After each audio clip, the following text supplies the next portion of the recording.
बोले सोच साहब, आपकी आवाज बातें कही सत्र के बारे में। आप कह रहे हैं कोई गलत बातें नहीं कही गई हैं। इल्जाम देते हैं।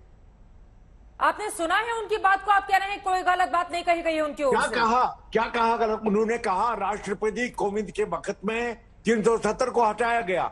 यह तो एक तारीखी हकीकत है, आप क्यों नहीं समझते हैं? ठीक कहा, वो किसी अदालत में भी कहा जा सकता है, लोगों की अदालत में कहते हैं। संसद ने पारित किया तो गलत कैसे हुआ? सैफुद्दीन सोज साहब, कोविंद जी उन्हीं के जमाने में 370 खत्म किया गया। देश की संसद सर्वोच्च है या फिर नहीं है? राष्ट्रपति पद सर्वोच्च है या फिर नहीं है? हर बात पे रुदाली होती है, मुद्दा कोई भी हर बात पे रुदाली होती है। ये तो जवाहरलाल नेहरू इसके खिलाफ था, गांधी जी भी खिलाफ था। आप हिंदुस्तानी बोलिए ताकि मुझको ज्यादा समझ आए, और मैं आपको बताऊंगा महबूबा जी ने कोई अपमान नहीं किया सदर का। अभी जो मुर्मू जी आए हैं कन्याकुमारी से कश्मीर तक, उनके लिए हमारे मैं आपको बता दूं सैफुद्दीन साहब आप बड़े सम्मानित है, फिर से मैं कह रहा हूं, देखिए ये भावना समझ में नहीं आ रही। भाषा का कम्युनिकेशन एरर नहीं है, ये भावना का एरर है। और भावना क्या है, देखिए मैं इनको बताता हूं। ये कहते हैं कि हम संविधान का बड़ा सम्मान करते हैं। संविधान के तहत सुप्रीम कोर्ट ने अफजल गुरु को लटकाया तो इन्होंने कहा अफजल के अधिकारों का हनन हुआ, ये उनका बयान है। और जिसने संविधान का पालन अक्षरशः किया गरिमामय तरीके से, उनको कहते कि तुमने संविधान को कुचला। एक दलित व्यक्ति जो आए हैं इतनी चुनौतियों से, उसको कांग्रेस परिवारवादी कहते हैं कि तुमने संविधान को कुचला। और जो अफजल गुरु को सुप्रीम कोर्ट ने लटकाया उसको ये कहते हैं अफजल तुम हमारे हो, हम तुम्हारे लिए बहुत खफा है कि तुम्हें फांसी की सजा मिल गई। और इसीलिए तो अफजल के प्रेमियों को लिया भी है राहुल गांधी ने पार्टी में। ये इनकी मानसिकता है, ये अफजल के साथ है और ये कोविंद जी जैसे लोगों के खिलाफ। आपको बीजेपी और आरएसएस की पॉलिसी पर का असर पड़ गया है। आपको जर्नलिस्ट हो जाना चाहिए और आपका दिमाग खुला होना चाहिए। आप बोल जो है लोगों के मुंह में डाल रहे हैं। आपके मन में जो आज है वो सारा कुछ नहीं। मैं बीजेपी आरएसएस का ही हूं। शहजाद पूनावाला जी, सैफुद्दीन सोज साहब, मुझे लग रहा है आप कंफ्यूज हो रहे हैं।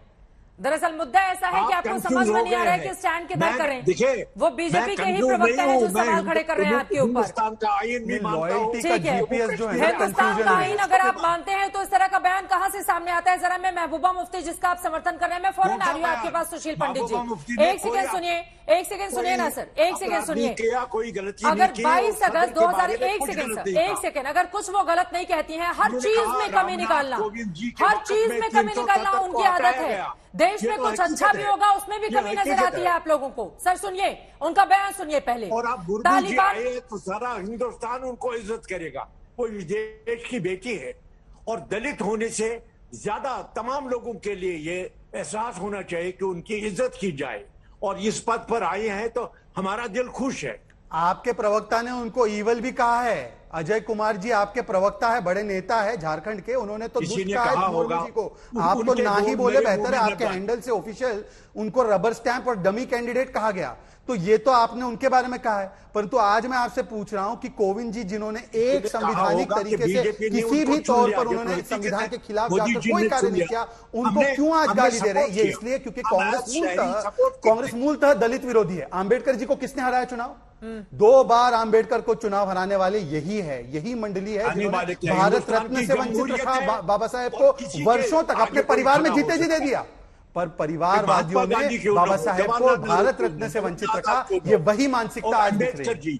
उसके खिलाफ जिन लोगों ने इलेक्शन लड़ा उन्होंने हिंदुस्तान के आईन का एहतराम किया। चलिए एक बार फिर से मैं लौटती हूँ, बहुत सारे इतिहास में नहीं जाती हुए। सैफुद्दीन सोज साहब देखिए, देश के लिए राष्ट्रपति का पद सर्वोच्च है और कोई भी नेता अगर अपनी राजनीति को चमकाने के लिए उनके पद की गरिमा को तार तार करता है तो इससे ज्यादा शर्मनाक कुछ हो नहीं सकता है। आप पूर्व सांसद हैं लेकिन उसके बावजूद आप महबूबा मुफ्ती का समर्थन कर रहे हैं उनके इस अनर्गल बयान को लेकर। मैं यहाँ पर एक सेकंड सर, आप इतने सीनियर लीडर हैं, आप कह रहे हैं कि वो उन्होंने गलत नहीं कहा कि रामनाथ कोविंद जी के वक्त में 370 को हटाया गया। वो यहाँ पर सीधे एक सेकंड आपको लग रहा है कि सच बोला है? उनका जो बयान है वो कह रही है कि ऐसी विरासत छोड़ गए, भारतीय संविधान को अनेक बार कुचला गया। वो कह रही है कि कोविंद ने भारतीय संविधान के नाम पर भाजपा के एजेंडे को, उनको वो भाजपा ही बताती हैं। इसके बाद वो कहती है चाहे आर्टिकल 370 की बात हो, सीओ अल्पसंख्यक को। सर खामोशी की बात नहीं है यहाँ पर, बात यहाँ पर राष्ट्रपति की है, बात यहाँ पर राष्ट्रपति की है। किया है कि रामनाथ कोविंद जी को ऐसा नहीं करना चाहिए था। ये तो उसका फर्ज है एज शहरी बताना। ये तो आपको याद दिला रही हैं कि वो याद दिला रही हैं, 377 को तो मैं भी हटाया याद दिला रामनाथ देती हूँ। कोविंद ने। ठीक है, ये नहीं करना चाहिए मैं था। भी फिर याद दिला देती हूँ। जम्मू देखिए, कश्मीर के लोगों से हर पूछना बात चाहिए पर था। रोने ये की तो मैं भी आदत कहता- कुछ नेताओं को जरूर पड़ गई है सैफुद्दीन सूद साहब, और जब वही नेता जनता की अदालत में जाते हैं तो उनका हश्र क्या होता है। डीडीसी के अभी चुनाव हुए जम्मू कश्मीर में, उसका जो रिजल्ट है, बीजेपी सबसे बड़ी पार्टी बनकर उभरती है 75 सीटों के साथ, और यहां पर महबूबा की पार्टी को 280 में से 27 सीटें हासिल होती हैं। इतना ही मुद्दा आप लोगों का महत्वपूर्ण है तो जनता की अदालत में आप लोग खारिज क्यों कर दिए जाते हैं, ये बड़ा सवाल है। खुद के भीतर झांक के देखिए आप लोग। और राष्ट्रपति पद की गरिमा को तार तार किया जाता है यहाँ पर। आपकी बातों पर सुशील पंडित जी जवाब देना चाह रहे हैं। किसी ने नुकसान नहीं पहुंचाया। महबूबा जी ने कोई ऐसी बात नहीं कही। तो एक पार्टी से जोड़कर भाजपा के एजेंडे को पूरा किया जा रहा है। एक राष्ट्रपति को उनके आगे के लिए बधाई देनी चाहिए थी, वो यहाँ पर तंज कस रही हैं, इस तरह के शब्दों का इस्तेमाल कर रही हैं। फिर आप मुर्मू जी पर आ रहे हैं। रामनाथ कोविंद को लेकर जो टिप्पणी की है उस पर डिबेट हो रही है इस समय। सुशील पंडित जी, उनको एहतराम, सुशील कोई पंडित उनके खिलाफ नहीं बोलता है। सारे हिंदुस्तान क्या अपेक्षा पाले बैठी है। मुफ्ती और सोज ये अलग अलग पार्टियों में भले ही हो, ये एक ही थैली के चट्टे बट्टे हैं। यही सोज साहब हैं, एक अखबार चलाया करते थे अलसफा, उसके पहले पन्ने पर इन्होंने इस शख्स ने पहले भी झूठ बोला है। हम वो लोगों को कश्मीर से अगर दफा ये करने साबित का करता है, मैं सियासत से किनारा कट हो जाऊंगा। कश्मीरी अगर हिंदू ये अब पंडित जी घाटी साबित खाली करता करना अलसफा वरना के खैर साथ नहीं है। मेरा कोई ताल्लुक था। ये वो सोच इसको है आप जो कहते थे कि करने के लिए, बुरहान झूठ बोलने वानी के लिए लाते हैं एक इस ब्रिज पंडित जी बनेगा। को। वो यूथ आइकॉन है। आपको ऐसा कहते जेब थे नहीं ये देता सोच। कि ऐसे आदमी को आप डिस्कशन में लाते हैं। हाँ, क्योंकि इस बुरहान शक्ल वानी को को ये कहते तमीज थे नहीं है कि ये यूथ पहले आइकॉन दरिया है, करिए मैं कौन हूँ। इसको जिंदा अलसफा रहना के साथ चाहिए मेरा था। कोई ताल्लुक नहीं था और ये ये झूठ भारत और 10वीं कश्मीर बार के बोल बीच रहा। में एक पुल का काम करेगा। ये तो आपको इस इनका सनद को इतिहास है, समझ ये इनकी आएगा पृष्ठभूमि कि है। जम्मू से किसको आप बुलवा रहे हैं मेरे विधायक साथ। सांप्रदायिक इसको ये अक्ल नहीं है विधायक कि वो राष्ट्रपति डंके की चोट और कहता है अलसफा मेरा है। अखबार है।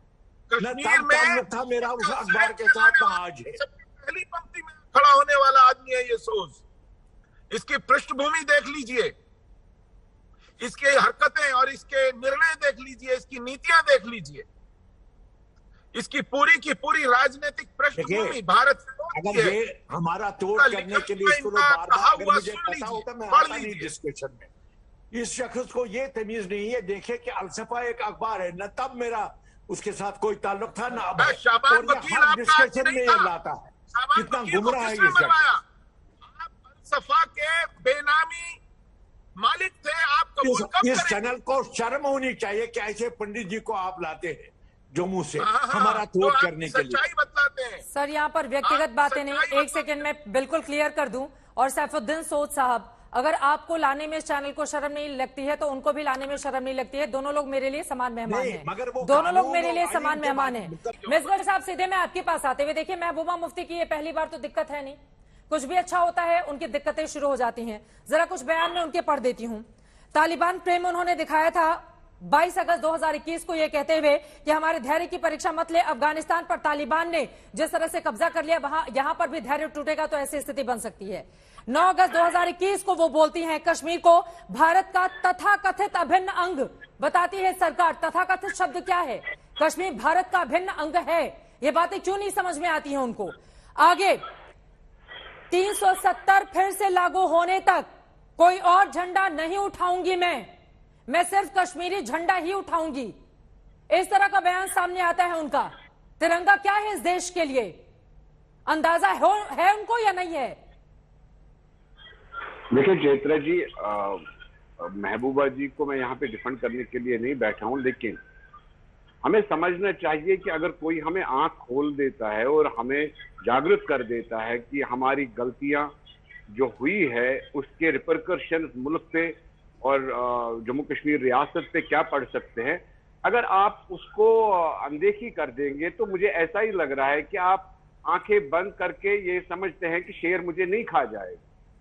अगर महबूबा मुफ्ती आपको बोलती है कि यहाँ पे अमरनाथ यात्रा जी आ गए और आपने इसको बहुत ही अजीब गरीब से प्रोजेक्ट किया, जो और कहा था वही बताया मैंने।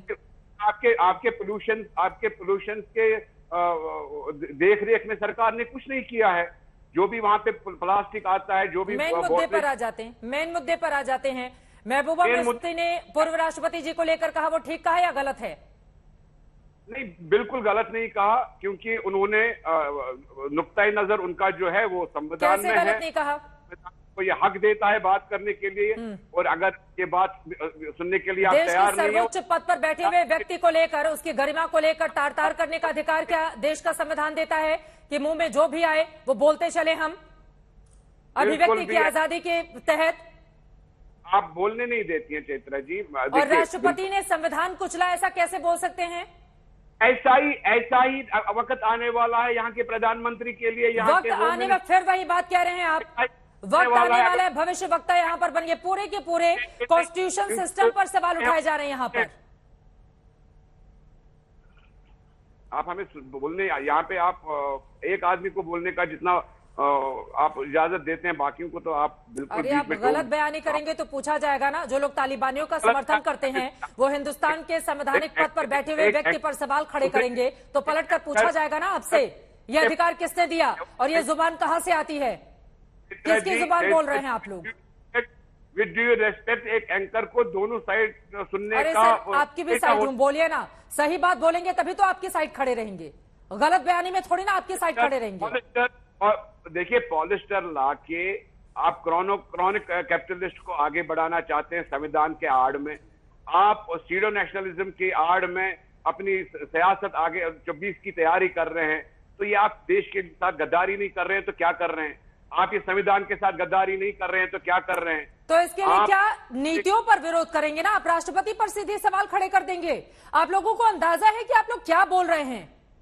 आप लोगों को जरा भी बीजेपी का विरोध करते करते आप लोगों के दिमाग में ऐसी चीजें भर गई हैं कि आप लोगों को अंदाजा भी नहीं होता कि आप किसके ऊपर सवाल खड़े कर रहे हैं। क्योंकि हम इस मुल्क को मुल्क की नजर से देखते हैं और आप इस मुल्क को बीजेपी की नजर से देखते हैं, इतना ही फर्क है। मुल्क को मुल्क की नजर से ही देखते हैं आप लोग, इस मुल्क को किस नजरिए से देखते हैं ये बताने की जरूरत नहीं है। शहजाद, लेकिन महत्वपूर्ण सवाल है, देखिए बहुत सारे ऐसे मुद्दे थे जिसको लेकर माना गया कि राष्ट्रपति पद पर रहते हुए कोविंद साहब एक बार वापस भेज दें या उसको एक बार जज करे देखें, लेकिन ऐसा नहीं हुआ। इन लोगों का कहना है कि अगर एक बार देख लेते और बीजेपी पर कुछ क्वेश्चन कर देते तो शायद दिल को तसल्ली मिल जाती। देखिए, अगर उनको लगता है कि राष्ट्रपति ने अपने संवैधानिक कार्यों के निर्वहन में कोई भी चीज की कमी रखी तो वो उनके पास अधिकार है, पर क्या आज वो मौका था जब लोकतंत्र का पर्व है कि आज ही से आप अपमान करना और गाली देना, और किस प्रकार की गाली देना? ये मेरा तर्क है। देखिए, विश्लेषण करना, कोई किताब लिख रही थी महबूबा मुफ्ती जी कि the years of Ramnath Kovind ji क्या थे, लिखे ना भाई, उस पर विश्लेषण करे वो भी। पर संवैधानिक पद पर जो बैठे हैं, इस प्रकार की निम्न स्तर की भाषा उनसे अपेक्षित नहीं थी, परंतु हैरानगी भी नहीं होती। पर मैं आपको बता दूं क्यों। ये परिवारवादी जो होते हैं ना, इनके जीपीएस के लोकेशन फाइंडर में ही डिफेक्ट है।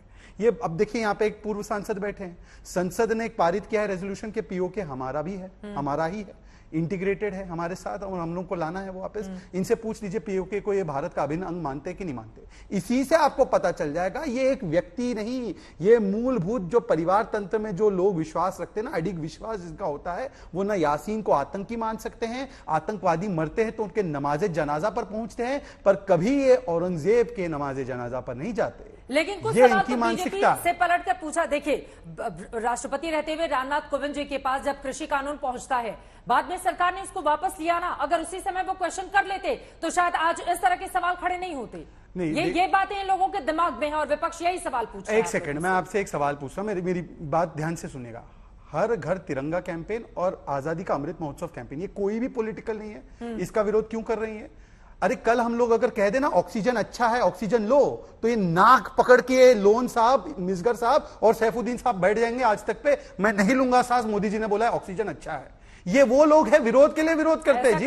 अरे भाई, किसान कानूनों की पृष्ठभूमि आप जाके कांग्रेस के मैनिफेस्टो में देख लीजिए, पर उसमें हमें नहीं जाना है। मेरा सवाल ये है, आजादी का 10 सेकंड, आजादी का अमृत महोत्सव में सरदार पटेल को हम लोग उनके योगदान को स्वीकार रहे हैं और मान रहे। सरदार पटेल हमारी पार्टी से थे क्या?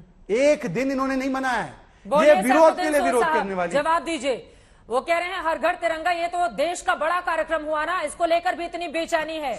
बीजेपी कोई भी काम करेगी हमेशा उसमें कमी निकालने की आदत है इन लोगों की। सोच साहब क्या पूछ रहे हैं? तिरंगा यात्रा, हर घर में तिरंगा, ठीक है ना? देखिए, तिरंगा का एहतराम लोग दिल से करेंगे खुद ही।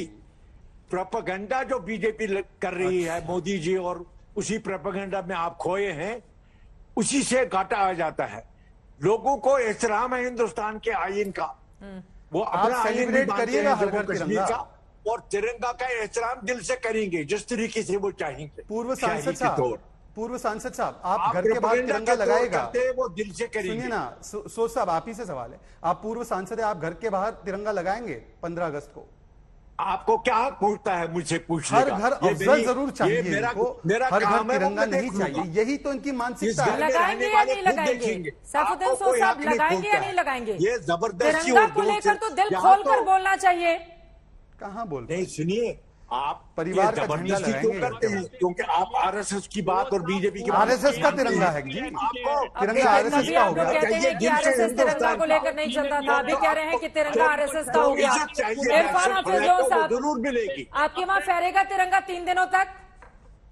तिरंगा मुझे कबूल है, दिल से कबूल है, उसका एहतराम मैं करता रहूंगा, आपके प्रोपेगेंडे से नहीं। यहाँ मैं पर आपको बीजेपी गरिमा और दोनों लोग आरएसएस बोलेंगे, के आवाज साफ प्रोपेगेंडा नहीं से। आएगी। एक बार इरफान हाफिज लोन साहब। रह चुके हैं, ये सांसद रह चुके, केंद्रीय मंत्री रह चुके, और ये पुणे वाला सोच साहब जी से ऐसे बात करता है, ऐसे सवाल पूछता है। ऐसे क्या बात घर करते के हो? बाहर तिरंगा लगाने वाली बात तिरंगा आप क्या भी मैं नहीं मानता हूं। पूछ आप सकता? तिरंगा आपके तरीके लहराएंगे से नहीं नहीं लहराएंगे? इरफान हाफिज लोन साहब, वक्त की कमी है, आपको जल्दी से। जबर के रास्ते से कोई हक नहीं पूछता है, चित्रा जी, ये लोगों आपको की बोलने मर्जी पर दीजिए। छोड़ना चाहिए। चित्रा जी, आप भावनाओं का बात एहतराम रखें। करना। बोलिए बोलिए इरफान चित्रा साहब। जी, जहां तक नेशनल फ्लैग की बात है, हम आपको बताना चाहेंगे, हम आपकी तरह कायर नहीं है। जिस तरीके से जम्मू कश्मीर के झंडे को आपने कुचला है, हम भारत के इस जो नेशनल फ्लैग है, जम्मू कश्मीर के लोग इसका सम्मान करते हैं। लेकिन आपको कहना चाहूंगा, घर के बाहर लगाइएगा। एक सेकेंड इरफान हाफिज लोन साहब, कायर वो लोग होते हैं, सुनिए मेरी बात इरफान हाफिज लोन, इस तरह की, एक सेकेंड सर, एक सेकेंड सर, आपको यहाँ पर मेहमान की तरह बुलाया गया, इसका मतलब ये कतई नहीं कि आपकी जुबान में अगर जहर होगा तो जहर बोकर आप जाएंगे।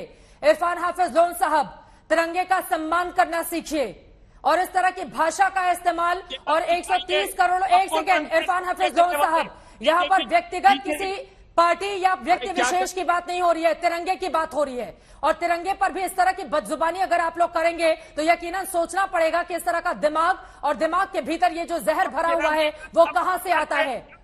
आपसे पूछा गया तिरंगा लहराएंगे या नहीं लहराएंगे, दिल खोलकर बोलना चाहिए था लहराएंगे।